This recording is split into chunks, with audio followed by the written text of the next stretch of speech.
All right, ladies and gentlemen, welcome back again to another edition of The New Class. The New Class is our independent artist edition that we have on Diggie A2 platform. Once again, my name is Robb D, aka Robb D, BKA Robb D, Robb Diggie in the place to be. So, as you all can tell, in my backdrop is pictures and images of Tiffany Johnson, aka Tiffany J. Now, she is the first lady of the New Class. She is the very first female that has been interviewed on this showcase. So I am so excited to have her aboard. To give you a little bit of context about Tiffany J, she has a very extensive background in entertainment.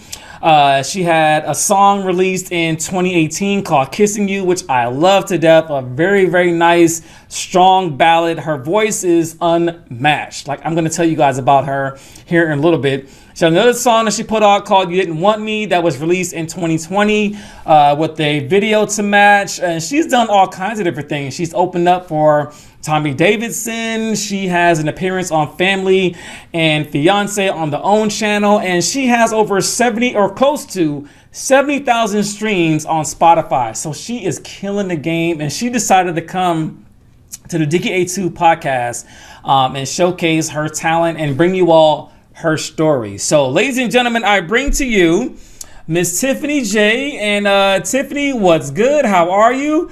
Talk to the people and let them know who you are one more time. How are you? I'm good, Ma. Good. I got my my sip, to wet my beak a little bit. You know what I mean? I'm good. Nothing wrong with that.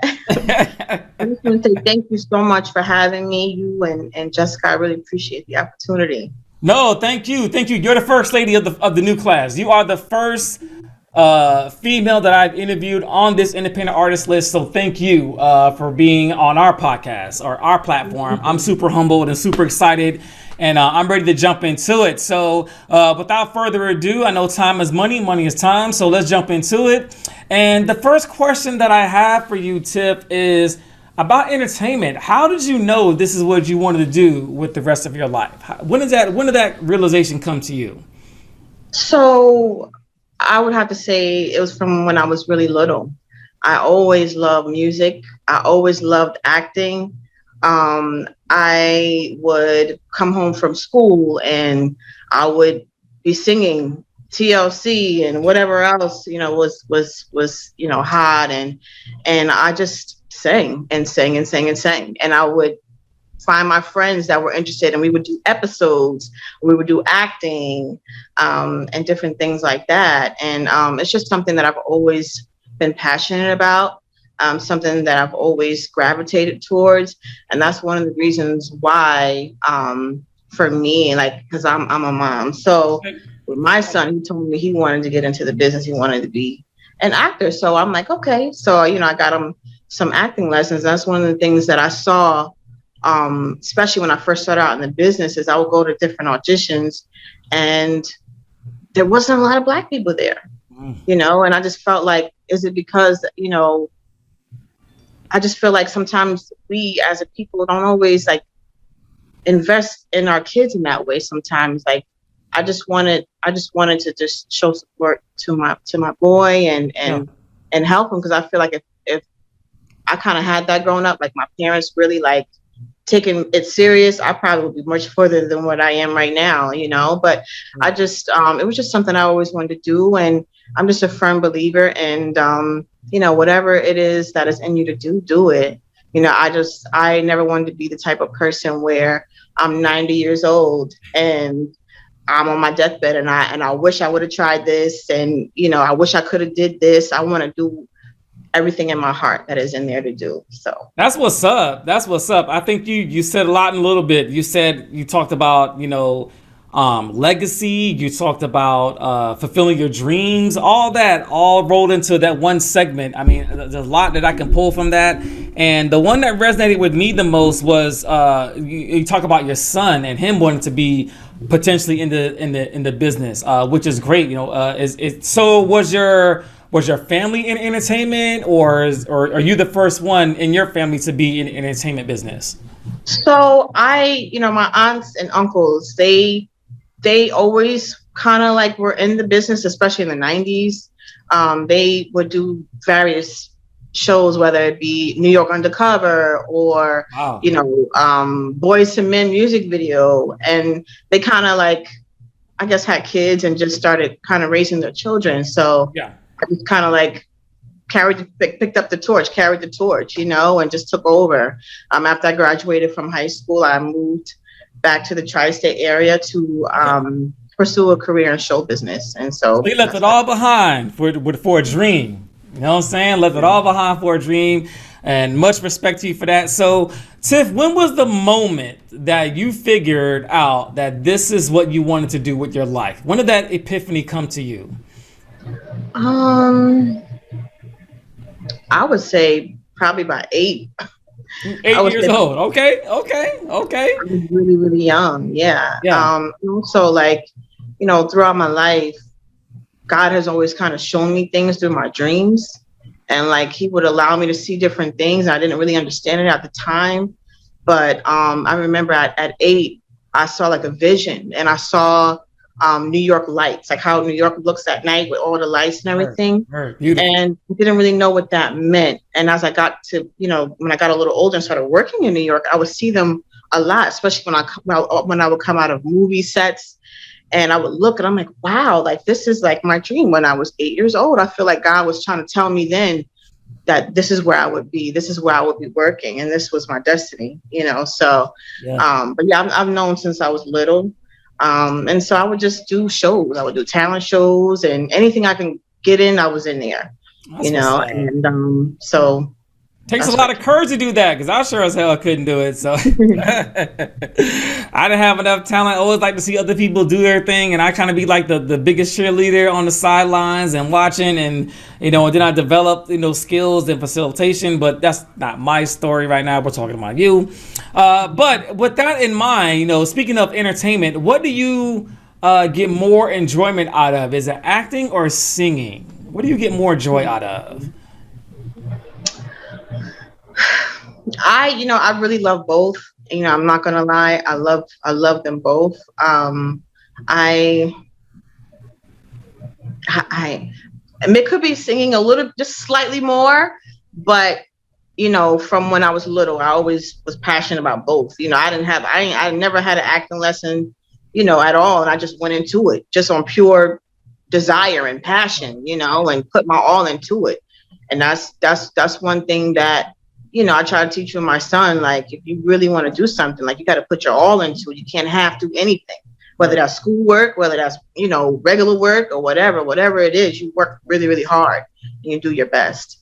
That's what's up. I think you can do both. Like, they got musicals where you can act and sing at the same time. So have you done any musicals or Broadway, or thought about doing Broadway or anything of that sort? Or so I have done some plays before. Okay. But no, I never really wanted to do Broadway. I always wanted to be like doing film. I liked film. Okay. I like film. I like commercial. I like those things. And I think one of the things that kind of steered me away from doing the live shows is because when I started doing the live shows, I was a mom. So like, going to rehearsals all the time in the city was a lot, to leave my son and get a babysitter and do this and that. Whereas a movie, you learn your lines and you go there and you knock it out and you move on to the next project.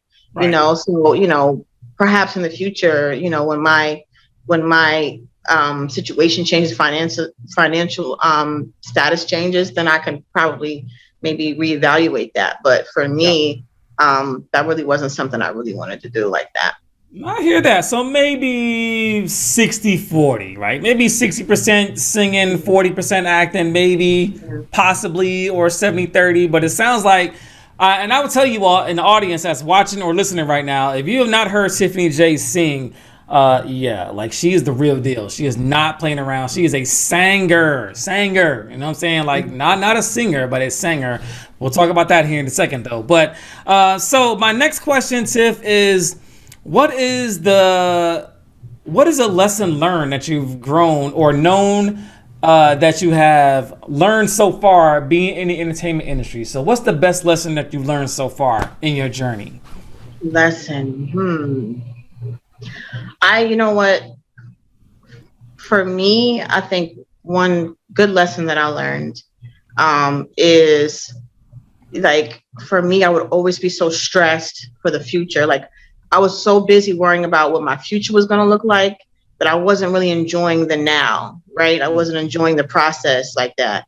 Yeah. And so the thing that I learned is to enjoy the now, like all the different movies and stuff that I would do and getting a chance to meet so many people, you know, like I was able to meet 50 Cent and just so many celebrities. Like it was just, I really, if thinking back, I enjoyed it. I was just so busy and stressed about, what's next for me. And, I have to have this and I need to be here. I'm not where I want to be yet. And I didn't really take the time to enjoy it. But it's been a nice process. It's been hard, but I'm grateful for the opportunities that I've had. And I'm grateful that I made the move, here to try to pursue and to do what I am passionate about and to do what's in my heart. You know what I mean? Yeah. I didn't want to be where I'm, because I grew up in Minnesota. I didn't want to be where I'm a nurse. And I know I would be a great one, because I love people and I'm caring. But at the end of the day, I was not born to do that.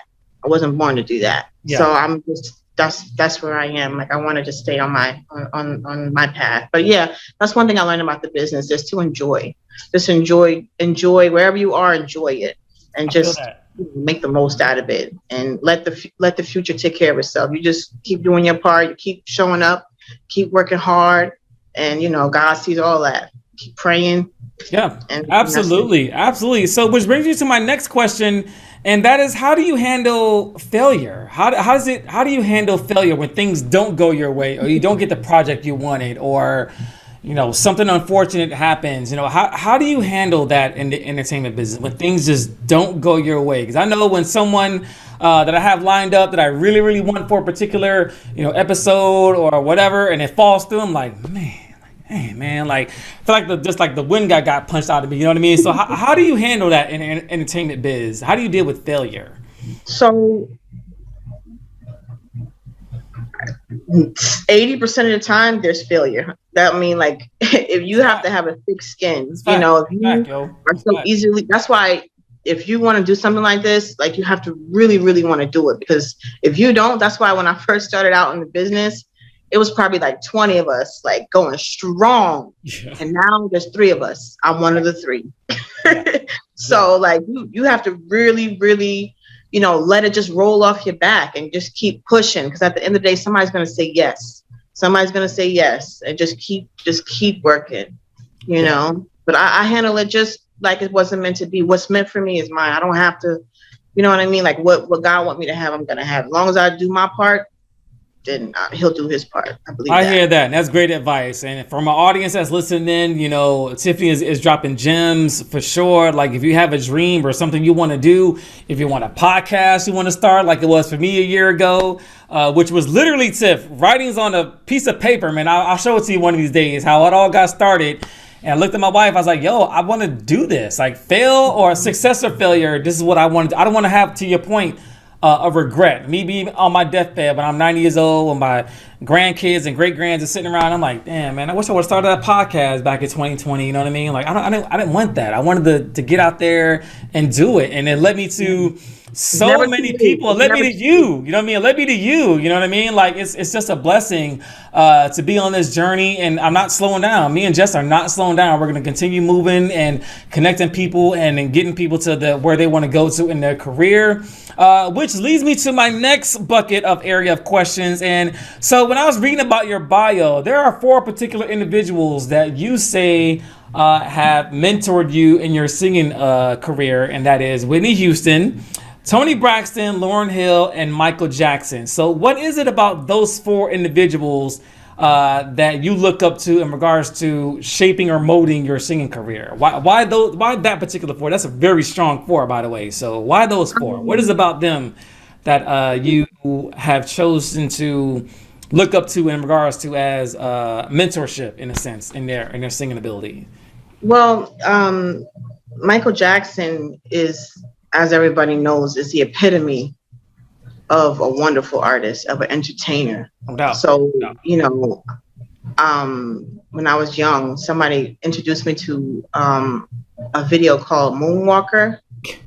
And I played It was it so much that the tape broke. Like I just kept playing it. Like I just was obsessed with it. Obsessed with it. right. And but yeah, like I loved him. I loved his passion. I loved his stage presence. As a person, he just seemed like a very, very good person, like heart wise, you know, because one thing I realized is people are quick to kind of criticize what they think they know about you or whatever, but God looks at the heart, and he always just seemed like a genuine person to me. He just seemed like, you know what I mean? I really like that. But yeah, I loved him. Tony, I thought I was Tony. Well, you cannot tell me that I was not. Okay, I thought it was Tony. And then when I got to be about 13, my grandmother told me that we're related to Tony Braxton. I'm like, oh, really? Wow. There's something there. How so? Like first, second, third cousins, or like that's dope, man. That's dope. So my grandma said that her grandmother and their grandmother are sisters or something like that. Wow. So it's like more like a third, fourth cousin type thing. Okay. But yeah, so I'm like, okay, all right. But yeah, and who were the other artists? It was Michael. It was Tony. Who else? Whitney, and Lauryn Hill. Whitney, I used to tell my mom I didn't feel good because when I moved to my mom moved me to Minnesota from New Jersey in the 6th grade, and I hated it there. People used to call me the N-word. They used to really give me a hard time, and I hated it there. So I've always loved school, but I think I missed a good 16 days of school that year because I just didn't want to be there. And I would tell my mom, "Oh, I don't feel good," and I would stay home and I would watch The Bodyguard like every day. 100 times a day. I was obsessed with Whitney, and I just always loved her. Just a beautiful, beautiful voice. My grandmother actually went to church with her and her family. They sang in the choirs together and all that stuff. But I just always loved Whitney, and thank God he allowed me to be able to meet her one day. I went for her aunt's funeral at New Hope, and I was able to meet her, and she said hello, and I just could not talk. Like, I don't know. It's just, I couldn't talk.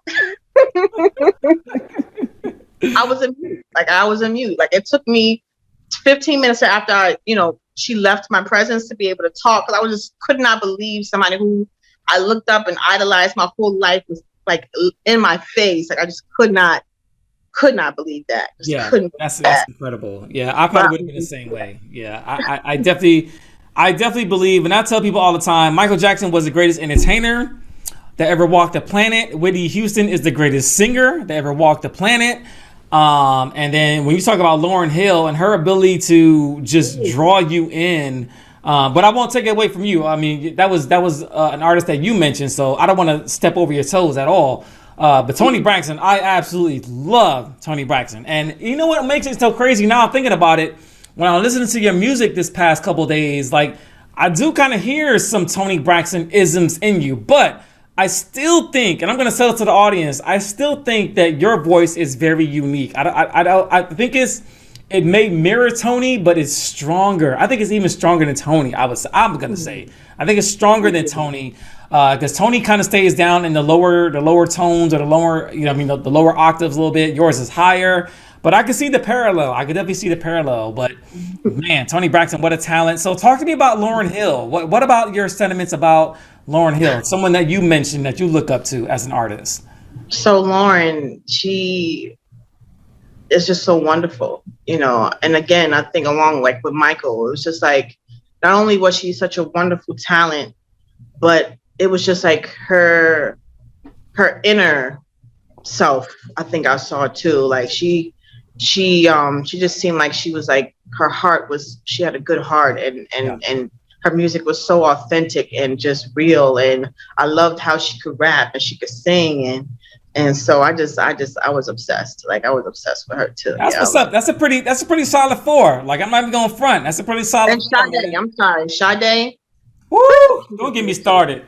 Don't even get me started. Oh my God. Like, oh my God. I love Sade. I do. Oh my God. Like, Oh, between her and Anita Baker, my top two of all Oh, I time. love it. Oh man, Definitely my top two. I think I'd be like you if I met Sade in person. Like I think I'd be frozen, like literally frozen, like still. But yo, love Sade. But let's talk about the number two for a second. So Tiffany, what are your two favorite songs that you like to sing? So whether you're in the shower, if you're doing chores, if you're around the house, what are two songs that you always find yourself going back to? Is it your own music or is it someone else's music? Give the audience an idea of two of your favorite songs that you like to use your voice and your expand your talent to. I like. I really liked the group Jeanne. Okay. So I sing that a lot, even for shows. I do Sending My Love. I like that song. Love that album. Love that album. Absolutely. Oh yeah, right? Yeah. Oh yeah. I love to do No Ordinary Love by Sade. Anita Baker, Sweet Love. I do that one a lot. And what else? I think that's about it. Those are my top. That's what's up, man. I'm a huge fan of Jeanne. Matter of fact, to be honest with you, and my audience knows this already, but my favorite album of all time across all genres of music, I'm talking Tiffany, all genres, even hip hop, is Jeanne's second album, Saturday Night. Saturday Night is my favorite album across. If I can get that album tattooed on my body, I would today. Straight up. Like that was my joint, man. Like, so if you have not heard it yourself, I ask you to go back, take a re-listen to it, because yes, the first album is phenomenal. I love it, but I think they graduated on the second album, and that's my personal take. That's just me. We'll leave it at that. I love the first album, but talk to me about your singles you dropped, "Kissing You" and "You Don't Want Me," which you shot a video to. So talk to me about the singles that you have out there. I love "Kissing You," by the way. I love the melodicness of it. I love the sonicness of the pianos. And I love the "You Don't Want Me." I love the way that you tell a story. So what is or tell the audience rather a little bit about "Kissing You" and "You Don't Want Me"? How did those projects come about? And tell us about it. So "Kissing You" is a song that is a cover song. Actually, I had to get the permission to do that, but it was first sung by a woman named Desiree. Okay. Are you familiar with her? You gotta be bad, you gotta be cool. Yeah, that one. Mm-hmm. But I first heard that song when I was really little in Romeo and Juliet, the movie. Okay. And with Leonardo DiCaprio. Yeah. And I heard that song and I'm like, whoo, that thing is beautiful. And I just always, and that's another one I sing a lot. Yeah. Is "Kissing You." And I just thought it was just so heartfelt and just so beautiful. And and that's, I think also too, I saw then that, because with "Kissing You," I don't even know what genre that is. Like I don't box myself into any particular genre. Like I don't say I do this or I do that. Like "Kissing You," if you really listen to it, like what do you think genre that is? Like I don't know. I don't know either. I don't know, but I just like it, But I would call it grown folk music. That's what I would call it. That's what I would say. But that's There you go. Yep. So yeah, like it's just I just thought it so pretty. But yeah, I always loved it from when I was really little, and then I got older and I went to record "You Didn't Want Me." Okay. And I'm like, this one is on my heart. I can't shake it. I'm gonna go ahead and record. So my buddy who I went to school with, because I went to a school called IAR, Institute of Audio Research in New York City, which was the best experience I had in my life. Such a beautiful place for people who create to come to. We learn how to do audio engineering, ADR, learn about music, the music business, management, all those other things. And I met him there. But yeah, he pushed record and he walked out the room and I just sang "Kissing You." And I just put it down and we didn't even like mix it like that. We didn't do, it's raw. Like it's just raw. Like, and so I played it for a friend of mine and he's like, you need to put this out. I'm like, I think so. I haven't even mixed it, but no. Sometimes raw is okay. Everything doesn't have to be, you know what I mean? Auto-tuned up. Like I like auto-tune, I love it, but everything doesn't have to be, you know what I mean, tweaked to, just be you. And so I put it out just how it was with the breathing and all that other stuff. It was just raw. So yeah, that's where that came from. And then you didn't want me. I was in a terrible relationship at one time. Okay. And I wrote a lot of music around that time. I'm just now putting it out now, but I've written it like probably 10 years ago. But yeah, It's at the kind of time. like one of those things where it's on the shelf and you wanted to bring it out later, right? Okay, Right, got right, it, got it. So right. talk to us about the concept of the video. So if you guys have not seen the video, I won't give the surprise away, but the video is about relationships and how things turn south sometimes. And what I've learned as an adult, as I've grown up in life, is it's not always one person's fault. And I think you talked about that in the video, where you got to take some ownership when things go bad sometimes. You know what I mean? I know the other person does what they do and things like that, but you have to look within as well too. So I think you showed both sides of that within the video. But I want you to talk to the fans about the concept of the song and the video that coincides with it. Okay, so one thing about me, I'm very like kind of keep it 100 about my situations. And so I just wrote from the heart, which is, you didn't want me, you couldn't see, but I gave you all of me. You didn't want it, you couldn't see, you chose some hoes over me. That's pretty much what I felt. So that's what I wrote. And I was just saying how you really hurt me, babe. Play mind games with me, baby. I'll never quite be the same, baby. I loved you. I wasted years with you while you ran the streets playing me like a fool. You couldn't appreciate me, did not want me, baby. But now I'm gone. And then the next verse is about how it's imperative that I keep on moving and live my life. I'm glad I'm through with you. I know I deserve better. So so the song is about, yes, I'm in a relationship that's not that great. However, I don't have to be here. And that's one thing I wanted to convey to the audience. Like, whatever situation it is, if it's not good, leave.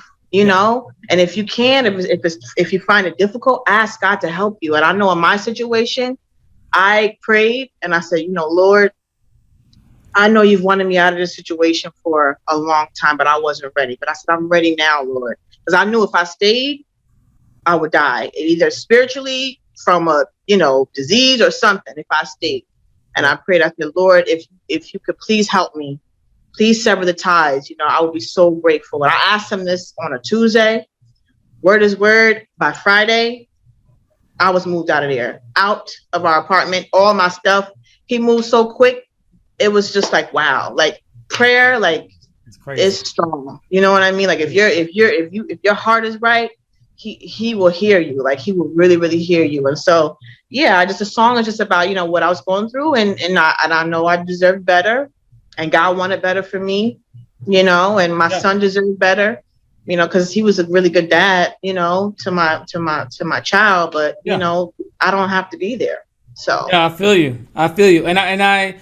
And one of the things I'm gonna say about that now, keep it moving, is you had the courage. It takes courage to get out of a bad relationship. Not everybody can do that, Tiff. You know what I mean? A lot of ladies and men, stay in these relationships, to try to keep things together, and they don't leave, out of just fear, a fear of being alone, or fear of financial hardship, or whatever fear that it is. There's always something that's underlying that it's not so easy just to walk away. So for you to walk away with God having your back, what I'm saying, is a testament to your perseverance. So I applaud you for that. And it turned out to be a great video, great song. You guys go check it out. It's on YouTube. I'm gonna put the link in the description for this, so you guys can go check out Tiffany doing her thing. So one of the second to last things I want to talk about, which I think is one of the most important things in interviews, is the future. So what does 2021 and beyond look like for you, Tiffany? I see so much in my future. Okay. I see myself having my own television show at some point. I see myself writing more films. Okay. I see myself writing some sitcoms. I see myself doing more music. I see myself some of my music being placed into television and film and commercials. I see that. I also work for a company called Starks Enterprise. Okay. And it's a family-run company. And we hold like shows monthly, to help up and coming artists. And I see big things for our company as well. And I see just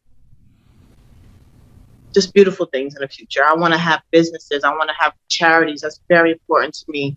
Always from a kid. I wanted to be able to help people. And I just feel like for me, my success was more than just my success. I wanted to be able to be a blessing to other people in some ways and fashions. So that's what I see in my future. I see Grammys, I see Oscar, I see all that. I want all that. Yes. That's what's up, man. If you see it, you can believe it, you can achieve it. That's what's up, man. That's what's up. And I think that's dope. And I definitely see a bright future for you also. And to me, either acting or singing, I think either one of them you do great at. I really don't see, like you mentioned to your point, putting yourself in a box. You're versatile. You can do different things, and I think that's something that that the audience can pull from that as well. If you guys are watching or listening, you know what I mean. Like, don't put yourself in a box. Be multifaceted. Be good. Be great at one thing, but be good at other things. You know, don't put yourself in a box and limit yourself to your potential, because that could probably hinder you down the road. But one of the second to last things that I asked Tiffany, you guys, offline, was for her to sing for us. And I'm asking this as a personal favor.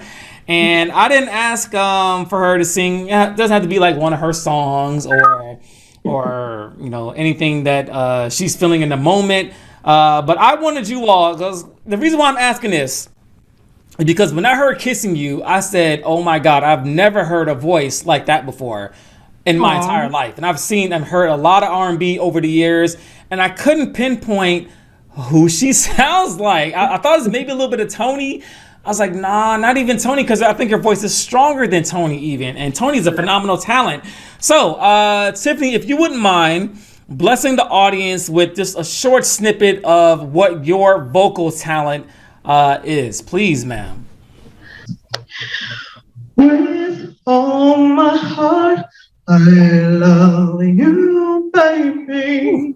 Stay with me, and you will see my arms. We'll hold you, baby.